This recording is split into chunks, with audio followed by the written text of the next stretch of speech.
Muchas gracias, compañeras y compañeros diputados. Gracias, diputado presidente. Amigas y amigos de todo el país.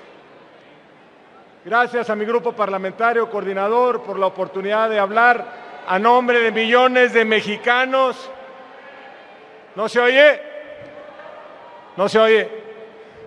Así sí, para hablar a nombre de millones de mexicanos que quieren un país de justicia. Antes que nada, compañero presidente, quiero decirle que a raíz de la suspensión que se tiene en el grupo parlamentario del PRI, participamos en este debate a cautela debido a la suspensión y quiero hacerle entrega de la suspensión de los dos jueces que existe para que no se lleve a cabo este debate porque estaríamos entrando en desacato. Hago entrega.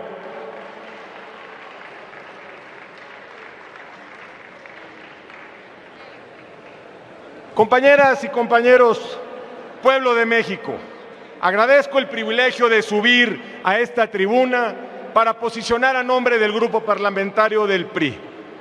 Para esta reforma que pretende adicionar y derogar diversas disposiciones de la Constitución Política Mexicana de los Estados Unidos mexicanos. En este momento histórico para México, mi postura y la de mi grupo parlamentario debe ser de la mayor altura de miras, por lo que las palabras que dará un servidor serán, además de responsables, contundentes en contra de este dictamen. Y esta postura es así de clara por el hecho de que los que estamos a punto de discutir estos días en este pleno de la Cámara de Diputados es el tema más importante en la búsqueda de la defensa de las instituciones democráticas de nuestro país desde la Revolución Mexicana y la promulgación de la Constitución de 1917. Pues todos los derechos adquiridos desde entonces se están poniendo en riesgo. La independencia de poderes supone por naturaleza jurídica equilibrio entre el poder ejecutivo, legislativo y judicial. Como una garantía de los contrapesos que esta independencia provee, impiden que alguno u otros de los poderes vulneren los derechos de las y los mexicanos. Ojo, compañeras y compañeros legisladores, que no vulneren los derechos de las y los mexicanos. La reforma propuesta en este dictamen vulnera la independencia del Poder Judicial, sometiendo a una modificación legislativa concebida para alinear a los intereses del Poder Ejecutivo, Legislativo y Judicial a una ideología que, lejos de beneficiar el devenir de nuestro país, pone en grave riesgo el futuro democrático y el Estado de Derecho.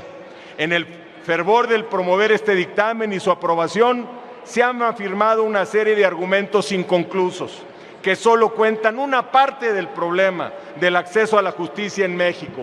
Es decir, compañeras y compañeros legisladores, que parten de un diagnóstico mal elaborado y por consecuencia su propuesta, además que no resuelve el problema de los accesos a la justicia para las y los mexicanos, tendrá consecuencias negativas e irreductibles para el sistema de procuración y administración de justicia en México. Una propuesta que no se preocupa por las víctimas, que no explica cómo las modificaciones de propuestas ayudarán a atenderlas, que no construye garantías para la reparación del daño y que no solventa en ningún momento los problemas estructurales que prevalecen en nuestro gran país, tales como la impunidad, que al día de hoy datos oficiales nos dicen que es del 94%. Tan solo en el año 2022 hubo en México 2.2 millones de delitos. De esos, más del 60% se concluyeron en ese mismo año, se cerraron las carpetas. El resto, el 40%, solamente de ese 40%, el 4% llegó a su conclusión. Sí tiene fallas el Poder Judicial, pero juntos podemos construir una mejor agenda, no de imposición, sí de discusión. Quiero hablar de algo que está equivocado en esta reforma. Lo primero, sobre la modificación al artículo 106 y 107, que pretende suprimir los efectos generales a determinadas sentencias de amparo, y con esto dejaríamos de tener un instrumento jurídico que prevenga daños irreparables a diferentes colectividades y personas. Durante la pandemia, para poner un ejemplo, el Poder Judicial, por medio de una suspensión, restituyó derechos vulnerados contra la salud, la vida y los derechos laborales de médicos y enfermeras, quienes, sin estar con la capacitación suficiente al momento, corrían en riesgo sus vidas y fueron mandados a trabajar sin las necesidades suficientes para poder atender a los mexicanos. También se concedieron amparos para proporcionar vacunas a médicos del sector público para enfrentar y atender bien a los pacientes. Este tipo de sanciones, compañeras y compañeros legisladores, donde se vulneran derechos específicos, se dan en el sector salud, en el medio ambiental, en el magisterio, en el laboral y en todo tipo de sectores. El derecho y la aplicación de los instrumentos como las suspensiones de los amparos tienen la potencialidad de brindar protección ante daños irreparables, porque al limitar su aplicación en términos generales es sin duda una de las peores decisiones que podríamos tomar como Congreso. Y la segunda modificación a la cual quiero hacer mención es la del artículo 96, que supone la elección de jueces y magistrados y juzgadores. Esta misma es un modelo que no tiene ni pies ni cabeza, con un impacto presupuestal no medible, no explicable y no aplicable. Esto no está cuantificado en esta reforma y no se ha dicho a esta legislatura ni a la pasada cuánto le va a costar al pueblo de México estas elecciones. Se han puesto muchos ejemplos del número de boletas que tendría que tener un ciudadano para poder sufragar por jueces y magistrados, y hasta el momento no hay un organismo jurídico claro o del gobierno o de las instituciones que nos pueda aclarar cómo procedería ese trámite electoral. El día de hoy, compañeras y compañeros, tengo la responsabilidad de darle voz a los miles de jóvenes y estudiantes que están allá afuera, que quieren voz, que quieren ser atendidos, que no fueron escuchados y que hoy merecen que todas y todos nosotros les demos el espacio, la atención y el respeto que merecen. A ellos nuestro reconocimiento. No están solos, estamos con ellos y vamos a representarlos en esta Cámara de Diputados. A todas las universidades públicas, privadas, a todas y todos los intelectuales, académicos, a la sociedad civil, al pueblo de México. Aquí vendremos a trabajar para que esta iniciativa de dictamen no caiga en esta gravedad de consecuencias que le esperan al país. Con argumentos y datos duros y conocimientos del sistema jurídico, tenemos que dar la lucha jurídica, política y democrática. Hoy, diputadas y diputados, no escuchar esas voces universitarias y de jóvenes que están ahí afuera y que se alzan y cierran filas y que apasionadamente nos advierten de forma honesta y desinteresada que hay un error que se está cometiendo para el futuro de nuestra nación y lo va a cobrar la historia. Es por eso que determinadamente decimos que no a este dictamen. Es por eso que, aunque tienen los votos para aprobarlo, este dictamen no tiene y nunca después del día de hoy podrán tener la calidad moral para caminar con la frente en alto. Por eso estamos aquí, para dar historia, para dar registro y para defender al pueblo de México. En el centro de la agenda legislativa deberán estar las y los millones de mexicanos que no han contado con un acceso a la justicia claro, pronto y expedito, que han sido víctimas de algún delito y los familiares que por cientos de miles sufren la pérdida de sus seres queridos, sin que el Estado muchas veces les responda. 200,000 homicidios han ocurrido en México en los últimos años a lo largo y ancho de nuestro país. Cifras de extorsión que no se pueden controlar. Michoacán y sus productores agrícolas sometidos por el crimen.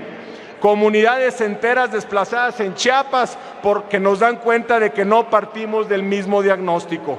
Pues el México al que me refiero es un México roto, un México con dolor en donde se buscan más las venganzas como lo es la pretensión de aniquilar el Estado de Derecho vulnerando al Poder Judicial que atender con mejores instituciones a las y los mexicanos. Esta reforma nunca pensó en los problemas estructurales, no toca las fiscalías de la República ni la de los estados, no toca a los defensores de oficio, los servicios periciales, el andamiaje institucional, ni a las altas cargas de trabajo de todos los actores antes mencionados. En México, amigas y amigos legisladores, los ministerios públicos conocen 118 casos al año. ¿Con qué capacidad, recursos y personal pueden hacerlo? ¿Cómo integran la averiguación? Y están fuera de la reforma, compañeras y compañeros legisladores. Los jueces deben de resolver 334 casos al año en promedio, mientras que un defensor público atiende 157 casos. Un perito presta 467 servicios al año. Se los traduzco a cualquiera de todas y todos ustedes. Necesitas un perito para que vaya a notificar un predio que está siendo invadido o robado o cualquier cosa. Y el perito tiene 4 casos al día, no trae cámara, le falta gasolina, no tiene vehículo y no está armado con lo suficiente para poder dignificar la función que le existe al pueblo de México. En México hay 4.6 jueces por cada 100,000 habitantes, cuando el promedio mundial es de 18 jueces por cada 100,000 habitantes. Como resultado, solamente el 4.3% de las carpetas de investigación resultan en vinculación a proceso. Claro, hay que dignificar al Poder Judicial, claro, hay que mejorarlo como al Legislativo y al Ejecutivo. Ningún poder es perfecto, mas sí es perfectible si todos nos ponemos del lado correcto de la historia, que es defender al país. Si la intención de presentar esta iniciativa reformadora es beneficiar a las personas más pobres, a los grupos en situación de vulnerabilidad, concediéndoles mecanismos efectivos de acceso a la justicia, estoy seguro que al planteamiento no es el correcto. Sin embargo, este momento histórico nos brinda una oportunidad coyuntural como Cámara de Diputados. Hay una oportunidad de conciliar a México, amigas y amigos, y generar unidad en torno a las necesidades más apremiantes. Desde aquí hago el llamado respetuoso para generar las oportunidades necesarias. Desde aquí vamos juntos y hago un llamado a la presidenta electa de México, a la doctora Claudia Sheinbaum Pardo, para que en un acto histórico que podría ser un hito de la historia nacional, proponga posponer la discusión de este dictamen hasta que podamos hacer un diagnóstico conjunto y que un gran acuerdo nacional permita que realicemos todas las acciones necesarias para solucionar los problemas de nuestro país. Los primeros efectos de la posible aprobación de este dictamen ya se asomaron, ahí están afuera, pues en las últimas semanas los mercados internacionales mostraron un estrés que no beneficia a nuestra economía. Esto se aprecia en lo macroeconómico con el incremento del dólar ante el peso y las declaraciones de diferentes calificadoras internacionales. El sistema económico internacional ya está advirtiéndole a México los riesgos de las consecuencias de no tener un Estado de Derecho sólido y poderes autónomos confiables para las inversiones privadas. Las relaciones diplomáticas y comerciales en nuestro país con nuestros socios comerciales, Estados Unidos y Canadá, empiezan a mermar. Es por eso, compañeras y compañeros legisladores, que no solo votaremos en contra de este dictamen, sino que también los invitamos a una reflexión honesta, que incluya el modelo dialéctico, que permita una tesis con una antítesis y que nos permita obtener una síntesis que facilite la toma de decisiones. Pues ante tal momento de definición en un país de espíritu democrático, debemos de rescatar a México. Por tal motivo, y para concluir, y llamando a la última reflexión, afirmo que la virtud está en el equilibrio. Así pues, insisto, no rompamos el equilibrio democrático de México, pues puede tomarnos una generación completa para que logre restituirse, y nuestras hijas y nuestros hijos, todo nuestro país, serán los principales víctimas de esta decisión. Por eso no nos demos un balazo en el pie. Cuando la política se utiliza para hacer justicia, pierde la política y pierde la justicia. Hagamos justicia, hagamos buena política y hagamos un mejor México. Muchas gracias.